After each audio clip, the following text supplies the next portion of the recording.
В эфире телеканала «Якутия-24». Главные события уходящего дня. В студии работает Алексей Соколов. Здравствуйте. В Эмиконском районе поиски пропавшего вертолета осложняют туман и мокрый снег. Предварительный ущерб от лесных пожаров в Якутии составил более 300 миллионов рублей, а затраты на тушение составили вчетверо больше запланированного. Новые правила при переселении из ветхого и аварийного жилья. В республике выплаты планируют довести до рыночных за квадратный метр. 18 лет обещают, что их дома временные, но перспективы все туманнее. Жители микрорайона Алроса в Ленске в поисках нормальных условий проживания. Новое расписание прибытия поездов на станцию Нижний Бестях. Меняется и время отправки автобусов и катеров. В Нерюнгри школьники состязались за кубок главы Якутии. Репортаж нашей съемочной группы.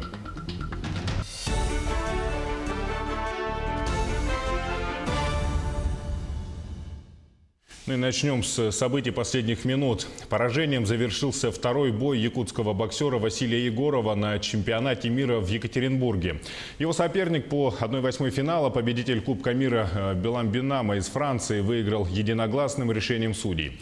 В Якутске прямую трансляцию боя посмотреть можно было в спортивном комплексе «Триумф», где собрались порядка 60 человек, в том числе из близлежащих улусов. Всего бой состоял из 3 раундов по 3 минуты. После поражения якутянин, к сожалению, выбывает из чемпионата мира по боксу. Да, взорвались оба боксера, показали. Сейчас опять. Теперь к событиям из Эмиконского района, где в конце прошлой недели пропал вертолет с пилотом и 2 пассажирами на борту. Как сообщают в МЧС, поиски осложняются плохими погодными условиями. Сегодня стоящий на готове к поискам вертолет Ми-8 снова не смог вылететь из-за тумана и мокрого снега. Напомню, что вертолет «Еврокоптер» вылетел в пятницу 13 сентября и должен был вернуться в Усть-Неру в субботу 14 сентября. Судно принадлежит одной из Старательской артели. 13 сентября пропало воздушное судно «Еврокоптер БО-105», принадлежащий ООО «Маяк», под управлением пилота Гундорова Сергея Вячеславовича, работника ООО «Нера Антагачан», в котором находились 2 пассажира, работники «Маяка» Мухаметов Галинур Амирович и Илдошев Рауф Хамидович. Вертолет 13 сентября в 18:30 вылетел с участка Аяма, расположенная в 320 километрах от поселка Усть-Нера на устье реки Утачан. С 14 по 16 сентября поиски велись воздушными судами предприятия АО «Поиск золота» и ООО «Т-Цемент». Сегодня планируют начать поиски Ми-8 МЧС России. Поиски затруднены погодными условиями. На тушение лесных пожаров в Якутии этим летом ушло в 4 раза больше средств, чем было запланировано. Об этом сообщает ТАСС со ссылкой на региональное министерство экологии. Так, по данным издания, власти вынуждены были потратить на тушение 390 миллионов рублей, при том, что планировалось на эти цели 97 миллионов. А сумма ущерба от пожаров составила 302 миллиона рублей. Тем временем борьба с огнем продолжается. За прошедшие сутки в республике ликвидировано 6 пожаров в зоне контроля. Новых возгораний не зарегистрировано. На труднодоступных и удаленных землях лесного фонда на территории республики под постоянным наблюдением находятся 12 зарегистрированных термоточек. К другим событиям. Россиян, пострадавших от стихийных бедствий и терактов, планируют освободить от уплаты НДФЛ. Законопроект рассмотрят на осенней сессии Государственной Думы. Вообще в портфеле депутатов на ближайшие полгода 1300 законопроектов. Какие документы носят социальный характер, разбиралась Ольга Башук. Начну с того, что Государственная Дума и Росстат создадут совместную рабочую группу. С таким предложением выступил председатель Госдумы Вячеслав Володин, и оно было поддержано Советом. Володин предложил следующее. При проведении парламентских слушаний обязательно приглашать представителей Росстата с тем, чтобы мы могли слышать объективную информацию в той или иной сфере, основываясь на их данных. Это был первый опыт проведения заседания Совета Государственной Думы в новом формате, и депутаты оценивают его как удачный. Было принято решение и в дальнейшем приглашать руководителей различных служб и ведомств, которые, как правило, не попадают на правительственный час. На следующее такое заседание Совета, которое состоится в октябре, решено пригласить руководителя Росавтодора. А теперь о принятых законопроектах. Материальную помощь для студентов освободили от НДФЛ. Так, с 1 января 2020 года закон освободит от налога на доходы физлиц материальную помощь в размере, не превышающем 4000 рублей за календарный год, которую вузы выплачивают своим студентам, аспирантам, ординаторам и ассистентам-стажерам. Автор инициативы – заместитель председателя Госдумы Ирина Еревая. Она заявила следующее. Справедливо и правильно не облагать налогом материальную помощь, которую вуз оказывает нуждающимся студентам и аспирантам. Вопрос прорабатывался мною с Минфином и Федеральной налоговой службой. Законопроект, безусловно, социальный и ожидаемый студентами и аспирантами по всей стране. Также правительство России внесло в Государственную Думу поправки в налоговый кодекс об освобождении от НДФЛ доходов, полученных россиянами в связи со стихийными бедствиями или чрезвычайными обстоятельствами. Причем, как подчеркивают авторы законопроекта, такие доходы должны быть освобождены от налогов независимо от их источников. Кроме этого, среди социально значимых законопроектов планируется рассмотреть следующие. Инициативы, расширяющие полномочия трудовых инспекторов, что будет стимулировать работодателей быстрее гасить долги по зарплате. Сокращение до 36 часов в неделю рабочего времени для женщин, проживающих и работающих в сельской местности. И закрепление гарантий по выплате выходного пособия и сохранению среднего месячного заработка сотруднику, увольняемому при ликвидации организации или сокращении штата. И в завершение отмечу, что к третьему чтению готовится пакет законопроектов, согласно которому социально ориентированные некоммерческие организации смогут оказывать госуслуги, а россияне будут выбирать, где их получать – в частных или муниципальных учреждениях. Важный документ касается должников. Предполагается, что после взыскания всех долгов у гражданина будет оставаться сумма не менее прожиточного минимума. А сведения о трудовой деятельности россиян могут перевести в электронный вид. Правительственные проекты предполагают, что с 1 января 2021 года работодатель будет вести бумажные трудовые книжки только для тех работников, которые подадут письменное заявление до конца 2020 года. Государство поможет погасить ипотеку многодетным семьям. Правительство утвердило правила по выплате 450 тысяч рублей на эти цели. Право на участие в программе имеют россияне, являющиеся заемщиками по ипотечному кредиту при рождении у них третьего и последующих детей в период с 1 января этого года по 31 декабря 2022 года. Теперь у них есть возможность получить выплату до 450 тысяч рублей. Такие же правила действуют для граждан России, усыновивших третьего и последующих детей. Чтобы получить деньги, гражданам необходимо предоставить документы, подтверждающие наличие ипотеки. Данные направят в компанию Дом.РФ, которая после проверки переведет деньги банку-кредитору. Тем временем в Якутии граждане, живущие в ветхом и аварийном доме, могут получить компенсационные выплаты в течение месяца. Причем выплаты будут максимально приближены к рыночной стоимости за квадратный метр жилья. С теми, кто уже ищет жилье по новым правилам, встретилась наш корреспондент Сусанна Рожина. Теперь люди могут и не ждать, когда им выдадут новые квартиры по программе переселения из ветхого и аварийного жилья. А в течение месяца могут после подписания соглашения получить на свой счет деньги и покупать то жилье, которое им больше подходит. Денежные средства поступили благодаря быстрому реагированию министра строительства, ДЖО. У нас старая квартира, 40 квадратов, трехкомнатная квартира. Это были другие стандарты. Сейчас хотелось бы, конечно, чтобы к людям относились в ногу со временем и предоставляли именно те стандарты, которые ногу со временем идут сейчас. Как раз-таки решение, которое может удовлетворить все стороны, это компенсационные выплаты переселенцам. На выходе находится нормативно-правовая база, которая позволяет оплачивать таким жителям, желающим получить компенсацию по более высокой цене, нежели сейчас идет, исходя из оценки. 49 собственников уже, получается, в процессе подписания соглашения, большинство уже получили денежные средства. Это, в принципе, большая цифра, можно сказать, 1/3 из числа собственников по этапу 2019 года. Получается, что жителям аварийных и ветхих домов даже выгоднее подписать соглашение, нежели ждать переселения. Ведь если раньше люди не соглашались на компенсационные выплаты из-за их низкой по сравнению с рыночной ценой, то на данный момент расчетная стоимость квадратного метра равна более 50 тысяч рублей. А со следующего года эта стоимость возрастет и уже составит более 70 тысяч рублей, а значит будет соответствовать рыночной цене. Сусанна Рожина, Григорий Николаев, Павел Пахомов, Якутск. А в Алданском районе продолжается переселение жителей из села Якакут. На выделенные из бюджета деньги люди подыскивают жилье в ближайших городах и поселках.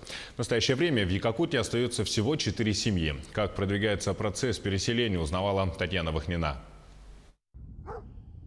Еще недавно этот барак 1935 года постройки на одной из центральных улиц села Якакут был жилым. Бывшая заведующая библиотекой Людмила Кузнецова покинула его весной. Она переехала в Нижний Куранах в рамках программы переселения. Как-то неправильно получилось, что кто-то остается, кто-то уехал. Я понимаю, когда раз все выехали, да? Всем дали все это. А так вот как-то не очень. Якакут, где сегодня действует только туберкулезный стационар, пришел в упадок четверть века назад. Связь отсутствует. Школа, детский сад и больница закрылись в начале нулевых. Магазины были ликвидированы еще раньше. А автобус до райцентра ходит раз в неделю. Жилфонд в плачевном состоянии. Деревянные дома давно прогнили и обветшали. Ремонты, да, жители своими силами занимаются ремонтами. Там где-то что-то подкрасить, подштукатурить, хоть как-то содержать дом более, чтобы не разъехался он совсем. А так в большинстве никаких ремонтов нет. Вопрос о закрытии села люди поднимали регулярно. В 2016 году на коллективном сходе было подписано прошение. Его поддержали депутаты поселкового и районного советов. Однако Министерство экономики Якутии постановило, закрытие села невозможно.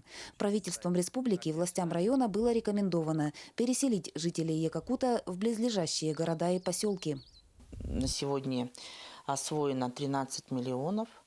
Это были приобретены квартиры для 12 семей из 17 фактически проживающего населения в селе Якакут. На приобретение квартир каждая семья получает до 1 миллиона 200 тысяч. Подыскать варианты в рамках выделенных сумм сложно. Этих денег хватает лишь на ветхое жилье. А по программе переселения покупка подобных квартир неприемлема. Кроме того, поиск жилья ограничивается вакуумом информационным.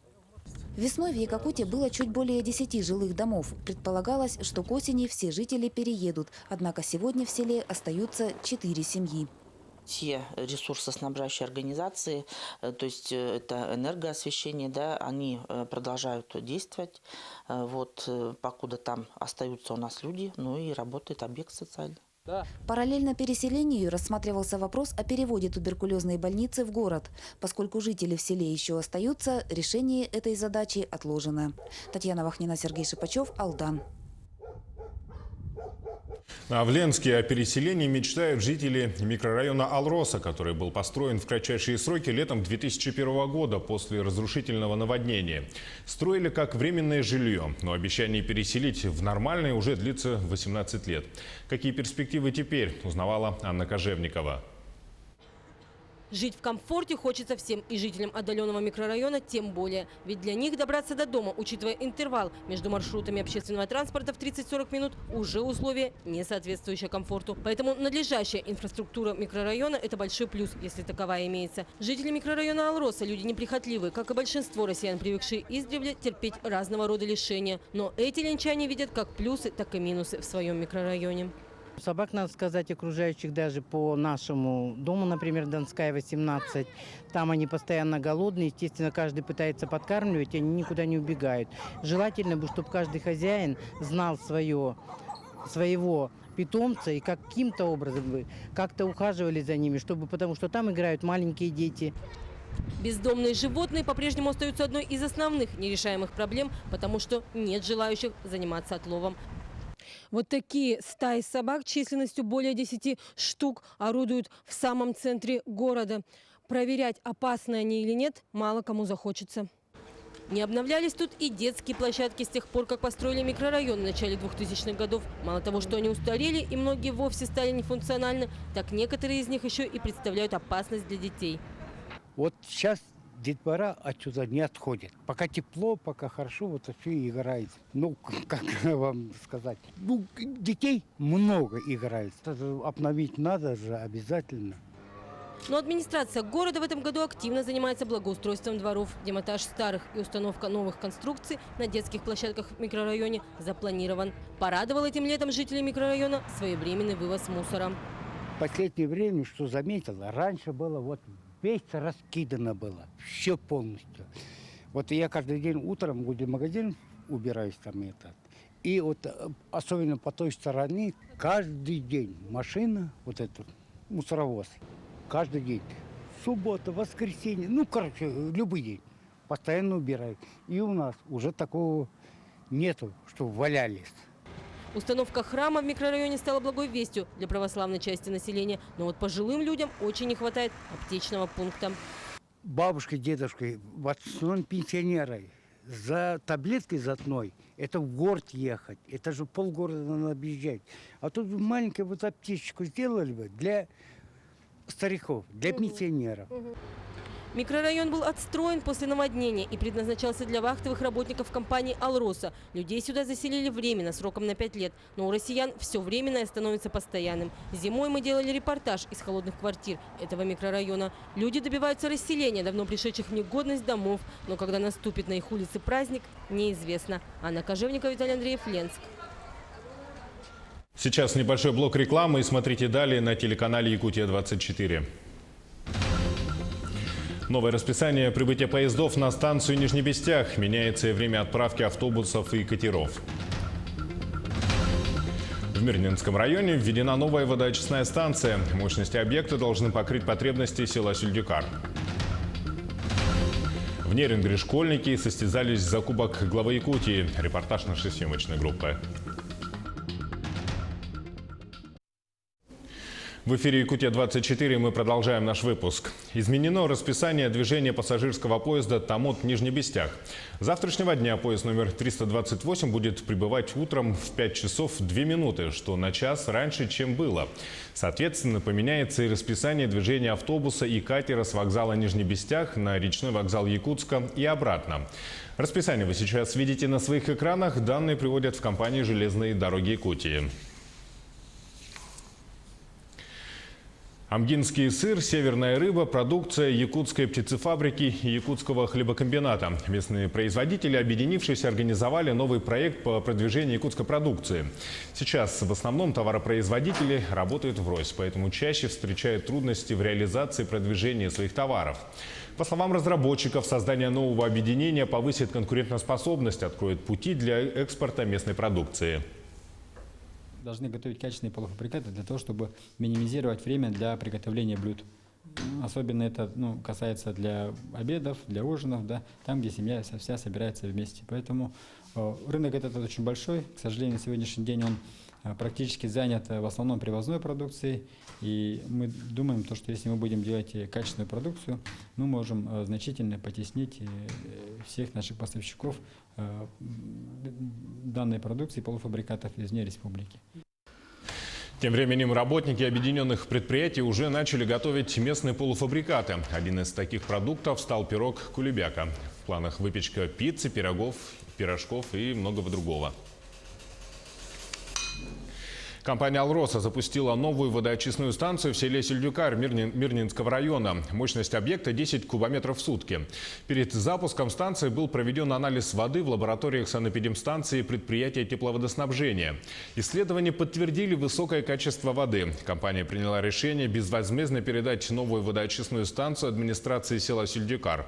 Село находится в 120 километрах от города Мирного. Общая численность населения составляет 340 человек. На территории села располагается отделение номер 2 совхоза «Новый».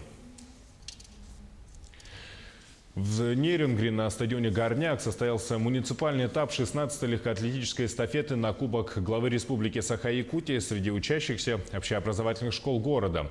За ходом соревнований следила и наша съемочная группа. Репортаж Тамары Игнатьевой. лучше. Пошел. Давай, терпеть, 400 метров, давай.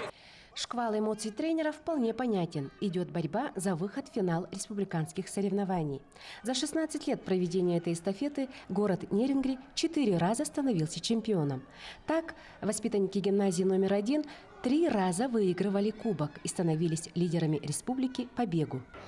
Я пробежал 150 метров, и мне было очень страшно. Я боялась, что я упаду.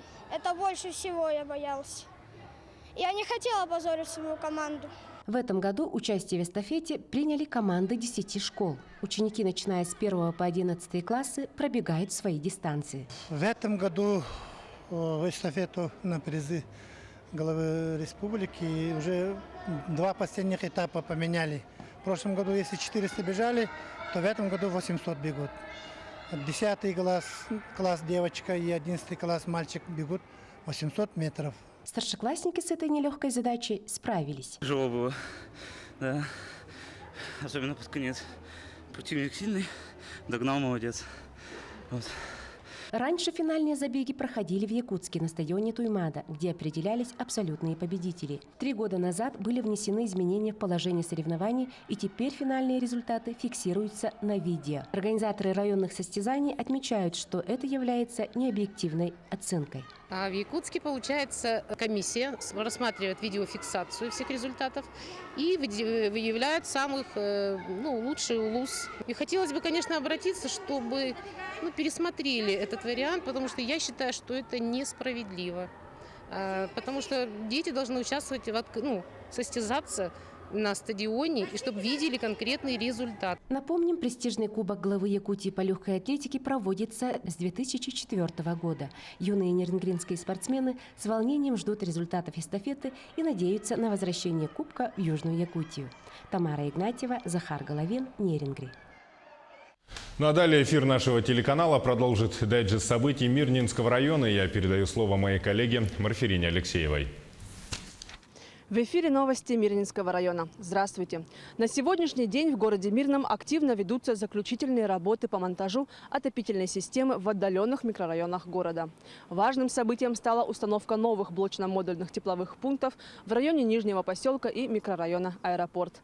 На протяжении 10 лет жители улиц Ручейная и Логовая страдали от перебоев в отопительной системе, а также отсутствия горячего водоснабжения. Ежегодно отопительный сезон у жителей наступал намного позже сроков. В этом году все иначе. В эксплуатацию ввели новый теплопункт. Сейчас они дали вовремя отопление. В начале сентября дали, на отопление не жалуемся. Но проблемы с горячей водой они давали в декабре месяце, в середине декабря и отключали в марте месяце горячую воду. Когда холодно, резко наступает на улице холодно, то, соответственно, и дома холодно. Отопление тоже и может быть и не по погоде иногда включать. Бывает такое, что обогреватель приходится включать. В предыдущие года горячая вода тоже, возможно, подавалась, но давления не было. А когда была, она до меня доходила, она ржавая была, я и не включал, и не пользовался. Ну и все, и по сей день я не знаю, я ее не включаю, потому что я даже не надеюсь, что она там будет. Со слов работников жилищно-коммунального хозяйства, новый тепловой пункт предусматривает обеспечение водоснабжением. На данный момент эксплуатация оборудования проходит испытательно-наладочный этап. На полную мощность аппарат запустят к началу октября. Благоустройство коснулось и других сфер. По инициативе горожан по улице 50 лет октября предприятие жилищного хозяйства ведет установку детской площадки. Также по этой улице реализуется бетонирование придомовой территории и косметический ремонт подъездов. На сегодня такие же работы ведутся по улице Ленина. До конца года подобное обновление подъездов коснется еще 10 домов. По улице Павлова, Ленина, Комсомольская и Советская. Опять же, инициатива жителей. То есть вышли с просьбой, оформили протокольное общим собранием и, собственно говоря, провели мы ремонт. Заменили электрооборудование, заменили перила, провели покраску стен. Опять же, цветовую гамму согласовали с жителями. То есть, в принципе, жители активно участвуют в этих программах. На сегодняшний день у нас 2 дома в работе 9-этажных. Благоустройство многочисленного деревянного фонда города Мирного также не обошли стороной. На данный момент производится замена конструктивов и лестничной зоны. Занимаемся сейчас заменой крылец на деревянных домах 12 крылец мы заменили уже, и 9 еще у нас в планах. Вот, помимо этого ремонтная служба выполняет установку режей, то есть занимаемся свайными полями, вот, и всеми конструктивами деревянных домов, которые требуют на сегодняшний день внимания. А теперь к другим новостям. Детский технопарк города Мирного пополнился 2 высокосовременными оснащенными кабинетами IT и биоквантумы. Теперь учащиеся смогут углубленно изучать программирование и биоинженерию. На оснащение IT-квантума направлено более 2,5 миллионов рублей по муниципальной программе «Доступное дополнительное образование». Всего класс вмещает 13 человек. Биолабораторию уже ввели в эксплуатацию. Она рассчитана на 6 рабочих мест. А на этом пока все. До новых встреч в эфире.